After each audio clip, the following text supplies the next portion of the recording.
तो लास्ट में जो सबसे इंपॉर्टेंट क्वेश्चन मेरा आपसे रहेगा कि कैसे हमें अटेम्प्ट करना है मैथ्स का एग्जाम। काफ़ी बच्चे जो 90+ टारगेट करते हैं मैथ्स में, तो आप ऐसी कौन सी गलतियां हैं जो आप बोलोगे कि ये चीज़ें इस टाइम पे मत कर। अब मेरा नेक्स्ट क्वेश्चन आपसे ये है कि अगर कोई बच्चा ऐसा है जिसने अभी कुछ अच्छी खासी प्रिपरेशन नहीं करी है, तो आज है मेरे साथ मेरा बैचमेट विपिन और इसके 98 मार्क्स आए थे मैथ्स एग्जाम में CBSE बोर्ड में। तो आज हम कुछ Q&A करेंगे जिसमें आपको स्ट्रैटेजी, टिप्स और कैसे आपको पेपर अटेम्प्ट करना है इसके बारे में कंप्लीट डिस्कशन करेंगे। तो मेरा पहला क्वेश्चन आपसे ये है कि आपकी लास्ट मंथ में क्या प्रिपरेशन रही थी, क्या स्ट्रैटेजी आपने फॉलो करी जो आपके 98 मार्क्स आए बोर्ड एग्जाम में?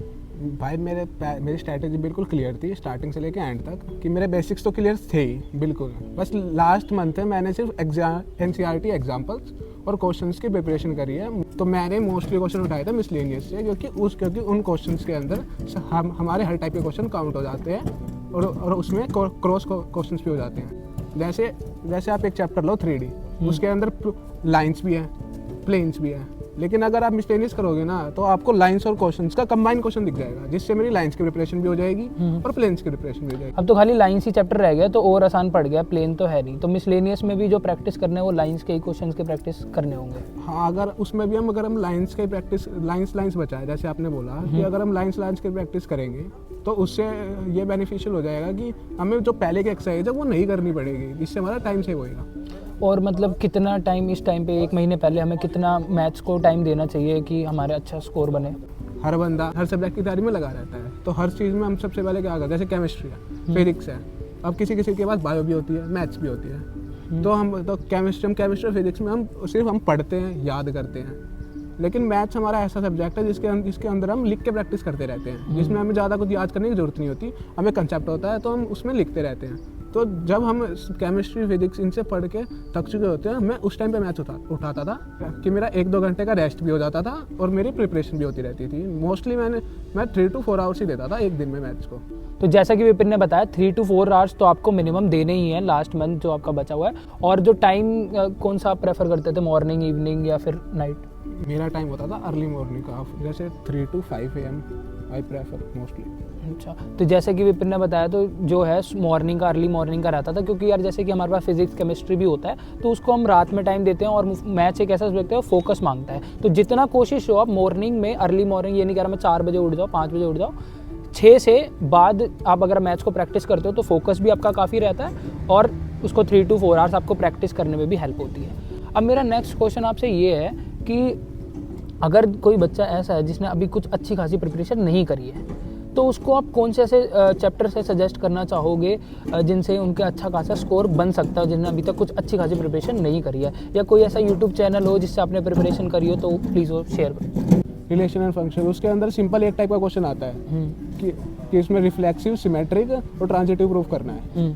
ऐसे ही आप इसके बाद आप ले लो 3rd chapter, matrix and determinants. उसके अंदर तो हमें बेसिक नॉलेज होती है, हम उससे भी कर लेते हैं और उसके अंदर काफ़ी अच्छे नंबर के क्वेश्चन आते हैं। ऐसे ही वो लीनियर प्रोग्रामिंग है और वो 3D लीनियर प्रोग्रामिंग में तो सिर्फ हमें ग्राफ बनाना होता है। अब ग्राफ का क्वेश्चन तो हर बच्चे को आसान लगता है, उसमें कुछ ऐसा होता भी नहीं, और मोस्टली वो या तो 4 नंबर का या 6 नंबर का आता है। इसके अलावा आप प्रोबेबिलिटी ले लो, जैसे प्रोबेबिलिटी, वेक्टर और 3D, ये 3 चैप्टर हमारे बिल्कुल स्कोरिंग चैप्टर होते हैं, क्योंकि इसके अंदर ना हमें इंटीग्रेशन करना है, ना हमें डेरिवेटिव करना है, ना हमें ज़्यादा दिमाग लगाना है। इसके अंदर सिंपल फॉर्मूले होते हैं, उनको पुट करो, आंसर आ जाएगा, और इसकी नंबर की वेटेज भी बहुत ज़्यादा होती है।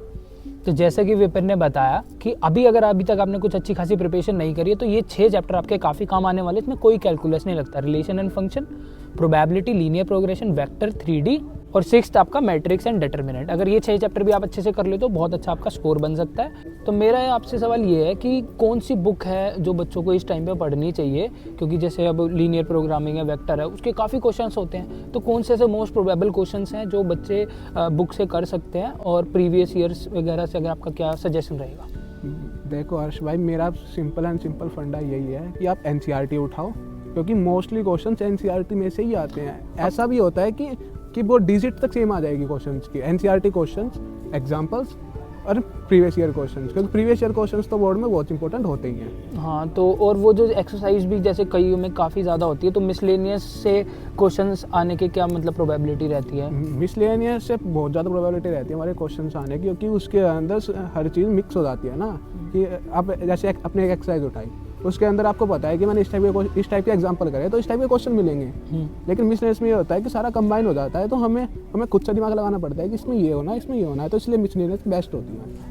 तो जैसा कि आपको बताया कि मिसलेनियस पे अपना ज़्यादा फोकस रखना, क्योंकि उससे मिक्स हो जाते हैं क्वेश्चन, और जो लॉन्ग आपके क्वेश्चन, तो आपका सेक्शन डी है उसमें 5 मार्क्स के जो क्वेश्चन है वो आपको मिसलेनियस से मोस्ट प्रोबेबली या प्रीवियस ईयर्स के जो क्वेश्चन है उनको प्रैक्टिस करोगे तो आप इजीली कर लोगे। अगर आपने नहीं पढ़ा है अभी तक, ये जो 6 चैप्टर विपिन ने बताया उनको आप जरूर फॉलो करना और उनको प्रैक्टिस करके जाओगे तो ईजिली आप अच्छा खासा स्कोर मैथ्स में कर लोगे।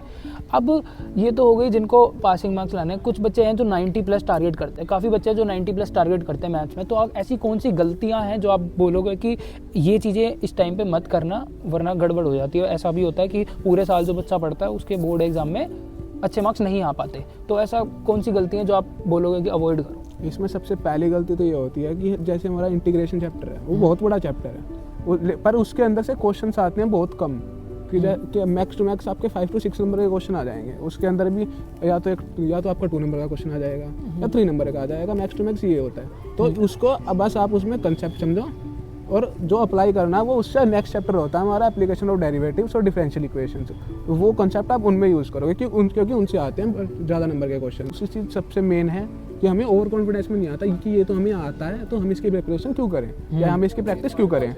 तो हमें क्वेश्चन सोल्व करने हैं कि जैसे आप एक एक्सरसाइज उठा रहे हो तो आपने उस एक पार्ट का क्वेश्चन सोल्व कर रहे हो तो उसमें से आप एक कर लो, मैक्स टू मैक्स 2 कर लो, उससे ज़्यादा करने की वो ज़्यादा जरूरत नहीं होती, क्योंकि टाइम वो ज़्यादा बहुत कंज्यूम करता है उसके बाद भी। क्योंकि हमें और सब्जेक्ट की प्रिपरेशन नहीं करनी है। हमारी हो गई कि हमें कोई एक्स्ट्रा बुक नहीं उठानी है इस टाइम पे, हम सिर्फ एनसीईआरटी पे फोकस रखना है क्योंकि उससे ही पेपर आता है हमारा।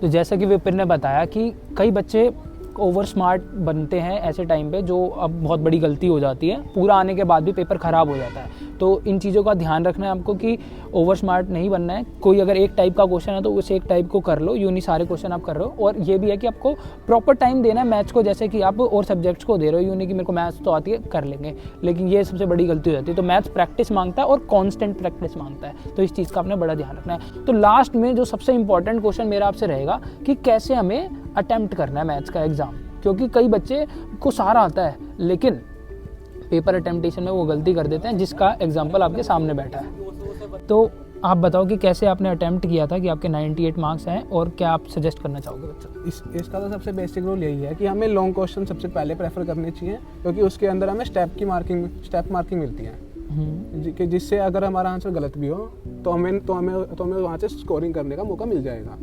फिर उसके बाद हम 2 to 3 नंबर में आ जाते हैं। अब और लास्ट में हम ये सोचते हैं कि हम सबसे लास्ट में एमसीक्यूज उठाएं, क्योंकि वो सबसे कम नंबर के होते हैं और उसमें गलत होने के चांसेस भी बहुत होते हैं।